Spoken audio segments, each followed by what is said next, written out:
तो आप सुनते रहेंगे। हाँ, अभी मैं आपको अभी माननीय मुख्यमंत्री जी ने मीटिंग करी अभी हमारी सारे सेक्रेटरीज की, और उसके बाद अब मैं 3 बजे करने जा रहा हूँ। तो उनका आदेश है कि हमारी जो 7 प्रायोरिटीज उन्होंने हमारे लिए सरकार के लिए फिक्स हैं, जो अगले 2 साल तक रहेंगी। उसमें फर्स्ट प्रायोरिटी है एजुकेशन हमारी, सेकंड है हेल्थ, तीसरा है रूरल इकोनॉमी को कैसे तरक्की देनी है, नंबर 4 है टूरिज्म, 5वां है हाइड्रो नेचुरल फार्मिंग, और 7वां है डेटा स्टोरेज। डेटा स्टोरेज के लिए मतलब यहाँ पे कैपेसिटी क्रिएट करनी है। तो इन 7 पे पॉलिसी, क्योंकि अब 2 साल के बाद इलेक्शन ड्यू है, तो इसलिए फोकस्ड काम करेगी सरकार इधर, और अपने रिसोर्सेज को सेंट्रल तरीके से इन मेजर प्रायोरिटी एरिया पे काम करेगी। तो हमारी तो ड्यूटी सरकार के साथ ही है। तो जो सरकार की जो पॉलिसी जो बनेंगी इन्हीं सेक्टर्स को प्रमोट करने के लिए बनेंगे। तो हम लोग सारे सेक्रेटरीज को सरकार ने, सीएम साहब ने आदेश दिए हैं कि इन पे फॉलो करें। और सीएम साहब ने दूसरा थोड़ी सख्ती करते हुए ये बोला है कि सारे अधिकारी जो हैं, सेक्रेटरी, डायरेक्टर, सब जो हैं अब टाइम से दफ्तर आएंगे, और डायरेक्टर्स और शहर से बाहर जाएंगे तो मिनिस्टर्स को और चीफ सेक्रेटरी, मिनिस्टर और सीएम को मैसेज डालेंगे, ताकि उनको जब वो उनको पता रहे और वो ढूंढना ना पड़े। नहीं तो वो ढूंढते होते दिल्ली हैं तो उनको सीएम साहब को दिक्कत होती है। तो थोड़ी सख्ती है, टाइम से आएंगे और टाइम से काम करेंगे। और फाइलों का भी निस्तारण, ये नहीं कि पड़ी है तो पड़ी है। सीएम साहब ने आदेश दिया कि 1-2 दिन से ज़्यादा कोई फाइल सेक्रेटरी एचओडी के पास नहीं रुकनी चाहिए। अगर फाइल की कोई होगी तो कोई अकाउंटेबिलिटी फिक्स करेगा? अकाउंटेबिलिटी फिक्स करने को बोला है मेरे को भी, तो मुझे उम्मीद है कि ऐसी जरूरत ना पड़े, लोग खुद ही करें। नहीं तो फिर वो सीएम साहब ने कहा मंथली रिव्यू करो और 15 दिन में रिव्यू करो, और फिर उनको बताओ कि कौन काम नहीं कर रहा है। जो आपके टेबल पे कोई हमने फाइल देखी नहीं ना हो, मैं क्योंकि मैं खुद 10 बजे मित्रगण सारे टाइम से आएंगे। सर, सीओएस की मीटिंग बड़े लंबे टाइम से प्रदेश में नहीं है, क्या दोबारा रिवाइव करेंगे आप? सीओएस में अब जैसे वो सीओएस एक फॉर्मल प्रोसीजर है, हालांकि उसको कोई पावर नहीं होती है। इट इज जस्ट रिकमेंडेटरी, आपस में बैठ लेते हैं।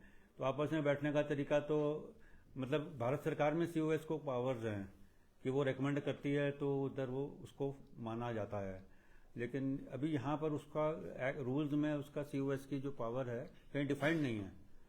तो वो भी मतलब बेसिकली जैसे हम अभी मैं मीटिंग करने जा रहा हूँ, वो भी एक तरीके से सीओएस ही है।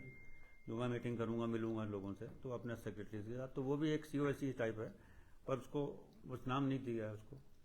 तो जब मैं इस महकमे में था एआर में, तो रेगुलर मुझे रॉय साहब चीफ सेक्रेटरी थे, हम रेगुलर मीटिंग मंथली होती थी। उसके मेरे जाने के बाद इक्का दुक्का ही हुई हैं हटने से। प्रदेश की आर्थिक स्थिति उतनी अच्छी है नहीं, आपके सामने बड़ी चुनौती है, किस तरह से पार करेंगे? आर्थिक स्थिति अभी 4-6 महीने तो थोड़ी सी मुश्किल में है हमारी, अभी वो भी डिस्कस हुआ साहब से, और इसीलिए थोड़े से हाथ खींच के काम करना पड़ रहा है हमको। अगले साल से हमको उम्मीद है कि ये स्थिति अगले 2 सालों में नहीं रहेगी। तो नेक्स्ट 2 इयर्स हमारे लिए फेवरेबल रहेंगे। 4 से 6 महीने का पीरियड बताया आपने, इसके लिए कोई स्ट्रेटेजी है कि मतलब? स्ट्रेटेजी फाइनेंस सेक्रेटरी साहब, क्योंकि मैं नया हूँ, उतनी मेरे को अभी उतनी नॉलेज नहीं है, लेकिन ये है कि सरकार को परेशानी तो नहीं आने देंगे। जो दिक्कत है वो तो है, पर ऐसी स्थिति तो नहीं आने देंगे कि लोग मतलब काम ही बंद हो जाए। हाँ, आप तक की स्थिति है सर, काफी नुकसान प्रदेश का हुआ है, प्रदेश का विकास भी करना है, एम्प्लॉय भी हमको तनख्वाह देंगे, तो किस तरह से मैनेज करेंगे सर? जो डैमेजेस हुए हैं उसके लिए तो भारत सरकार के साथ रेगुलर हम लोग इंटरेक्शन होता रहता है, टीम्स भी आ चुकी हैं यहाँ पे। तो यहाँ का इस साल का जो लॉस हुआ उसका प्रपोजल बन के जा रहा है। अभी आज भी उनको एसीएस रेवेन्यू को साहब ने बोल दिया है कि तुरंत, मैंने भी बोला है कि तुरंत भेज दें। और जो पिछले वाले जो पैसे आने हैं उसके लिए भी प्रयास हो रहा है कि वो कोशिश सीएम साहब कर रहे हैं कि जो 2 किस्तों में आना है वो हमको 1 किस्त में ही आ जाए। तो और यूटिलाइजेशन सर्टिफिकेट्स टाइम पे भेज के उस पैसे को वापस ला सकें। तो ये है। बाकी इस साल का जो पैसे का रिम्बर्समेंट थोड़ा शायद लेट हो, लेकिन पिछले को कोशिश कर रहे हैं कि पिछला जो अवार्ड हुआ है वो आ जाए हमारे पास।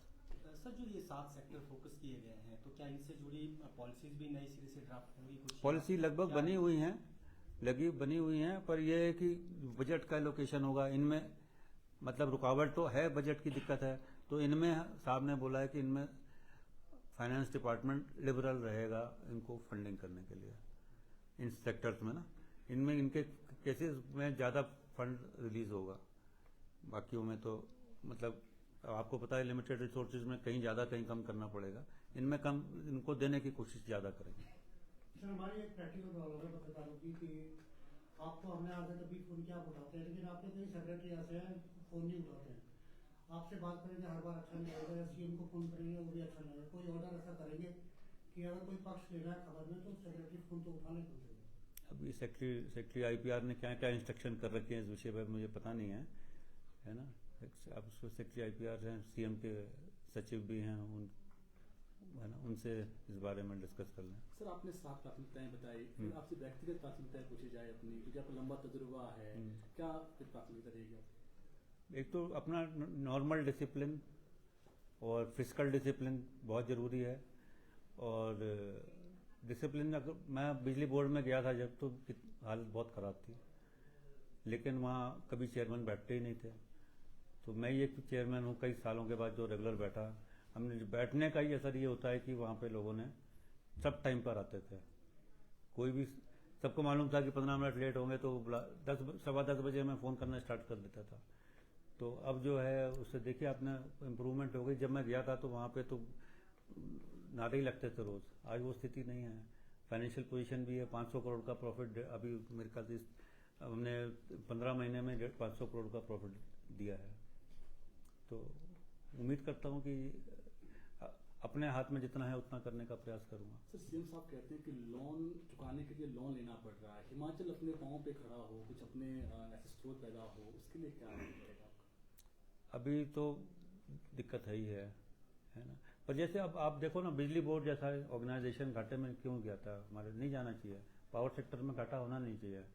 हम लोग की लिथार्जी है। अब अगर हमने ठीक से काम, पैसे की वेस्टेज ना की होती तो ये,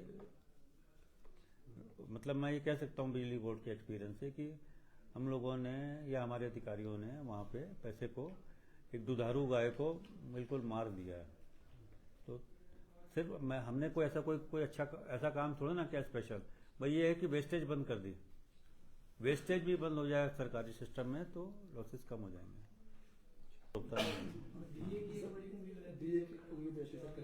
ये डीए साहब तो अभी वित्त विभाग का मामला है ना, तो वो देख के ही बताएंगे वो, है ना। पर्सनल मैटर जहाँ तक हैं वो तो चलो कुछ होता है हमारे हाथ में मदद करने की, पर बाकी तो वित्तीय स्थिति में देख के पॉलिटिकल डिसीजन ही होता है।